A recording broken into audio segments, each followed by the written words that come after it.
Tua Tagovailoa is more important to the Miami Dolphins than I think fans realize. Tua is one of the most divisive players in the NFL, let alone the Dolphins roster. Half the fans want him off. Half the fans stand him and believe he can be the QB1 of this team.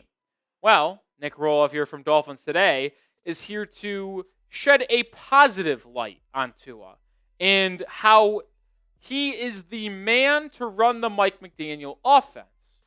But I think we have to start with why people do not think highly of Tua Tagovailoa in the fan base, but also around the NFL.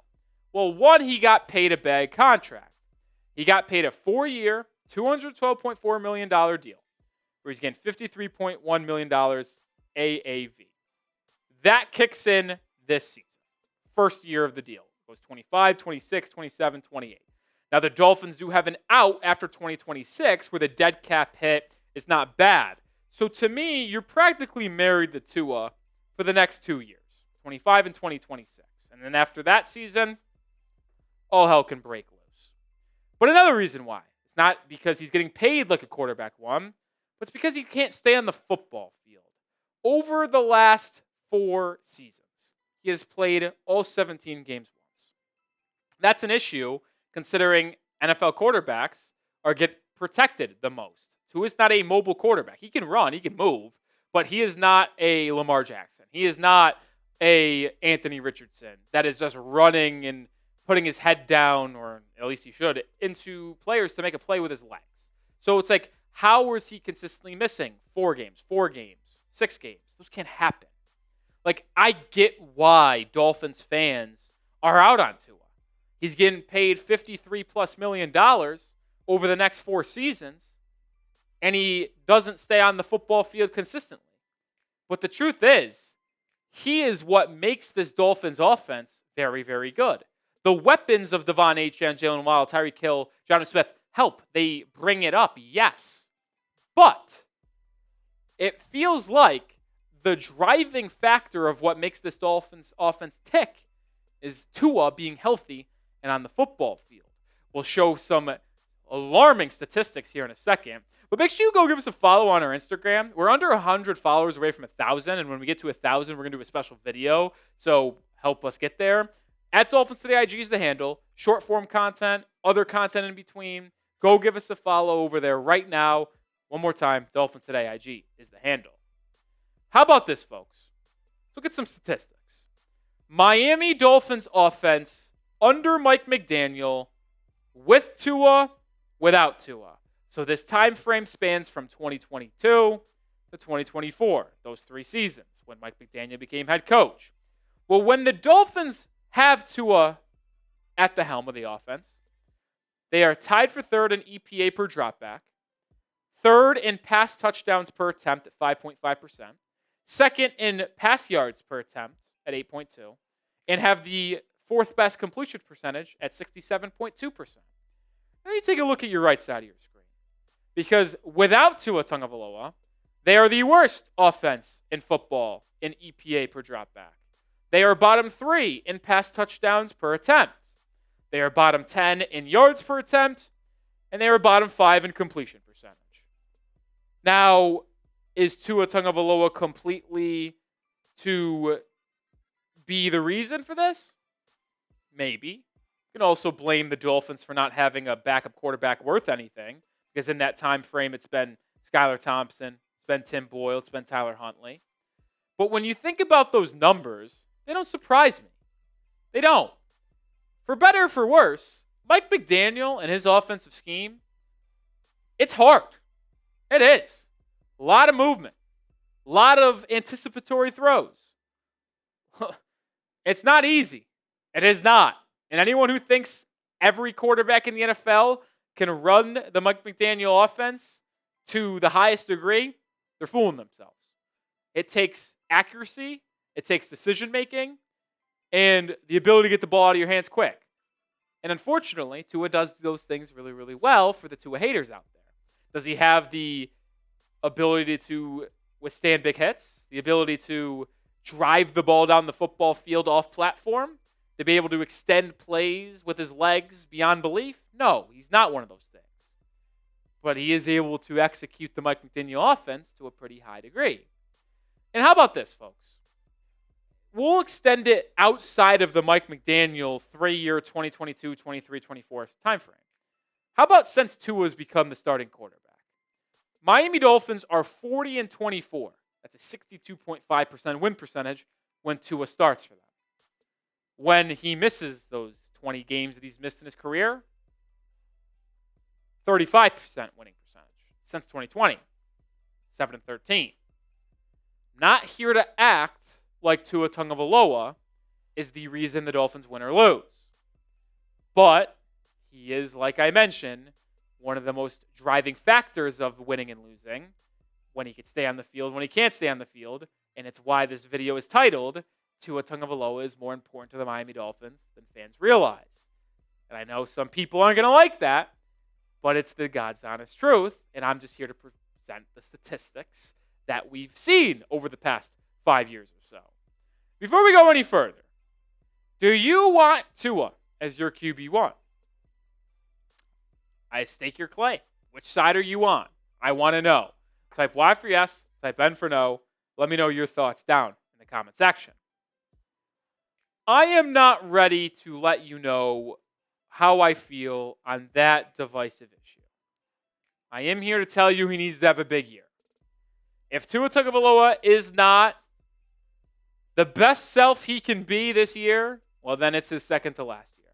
Because I truly believe, even if he were to miss games this year, struggle, and then play all 17 games and play well in 2025, or 2026, I still think the Dolphins would try to move off of Tua. This is the year that's the most important for him to cement himself as the QB1 of the future.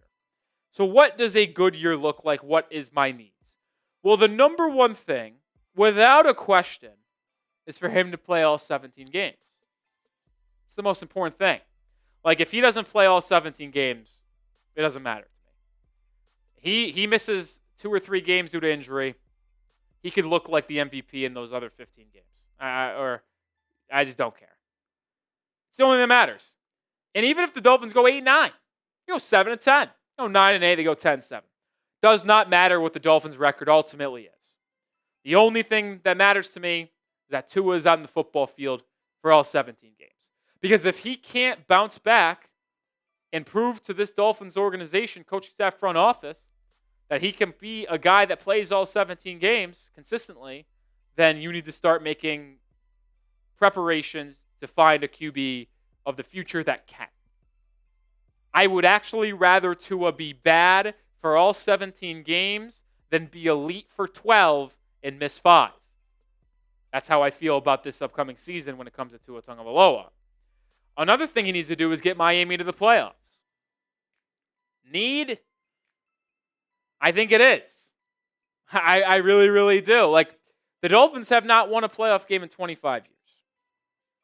The Dolphins missed the playoffs for the first time under Mike McDaniel last season because Tua got hurt.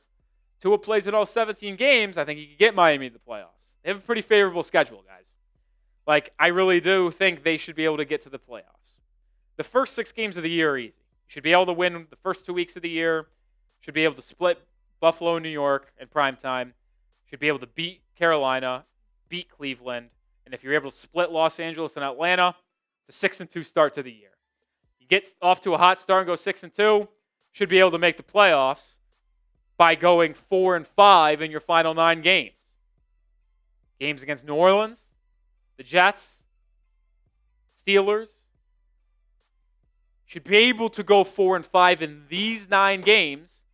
And if you go 6-2 in your first 8, which I believe should be absolutely in the cards, it's a 10-7 season, and it's likely in the playoffs.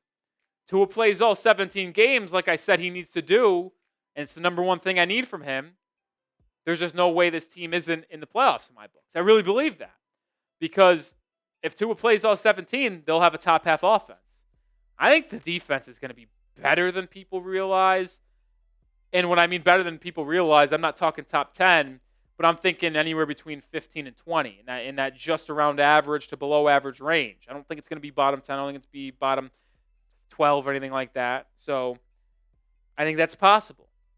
And Tua just needs to stay healthy. It sucks that it lies all on his shoulders, but most seasons for NFL teams lie on the shoulders of their quarterback one. I think you could tell people, hey, if Josh Allen misses 6 games, we're screwed. Lamar Jackson misses 6 games, we're screwed. Patrick Mahomes misses 6 games, we're screwed. Like, unfortunately, it's just the nature of the quarterback position. Got to be there for all 17 games. Got to be there for all 17 games. All right, we're going to round out the show here in a second, but make sure you are subscribed to the channel because we're going to continue to bring you content on the daily, live shows for big news every Tuesday as well. Join the channel, subscribe today so you don't miss a thing around the Miami Dolphins. Do I think this is a need? No, because if he plays all 17 games and get the Dolphins back to the playoffs, I think he'll still probably be the QB1 of the future. But if he wants to cement himself with this fan base and eliminate all doubt, he has to end the playoff drought. It's been 25 years. The fan base will forget everything that has happened with Tua, his missed games, his shortcomings, his injury history. Those will all be forgotten by the fan base if he gets a playoff win. If he wins the division, if he's a wild card guy and goes on the road and beats a Baltimore, Cincinnati, Buffalo, Kansas City, Houston, whoever wins the South. If he's able to go on the road and win a playoff game, that will be massive for his place in the future of this organization. And I'll be honest, I think a new quarterback is coming if these things don't happen. If he does not play all 17 games, a new quarterback is coming. If he does not get the Dolphins to the playoffs, I think a new quarterback is coming. I mentioned if he gets to the playoffs, he plays all 17 games. I don't know if he will be pushed out right away, but the writing will be on the wall. He needs to do at least 2 of these 3 things. Now, if he plays in 14 games, the Dolphins still make the playoffs, and he gets a win, I think he stays too. But 2 of these 3 things happen, and Tua is going to be here, I think, for the foreseeable future. Let's do this crystal ball time. I think this is a fun way to round out the show. Will Tua be the quarterback in 2027? And I'm going 2 years in advance because of what I said off the top of the show, where you can get out of his contract after 2026. So if he doesn't work out, he'll be gone off the roster in 2027. But what say you? 1 for yes, 2 for no. I say no. My gut says no. Unfortunately, there's nothing that I want more other than for Tua to be able to pull off those things because that means the Dolphins are in the playoffs and they're winning playoff games. But I just don't think he'll be able to do it, man. Unfortunately, I do not. It sucks that our quarterback has this much of a question mark around him in terms of his health and his ability to win big games on the road in these tough weather games, but it's truth, and it stinks. It really, really stinks.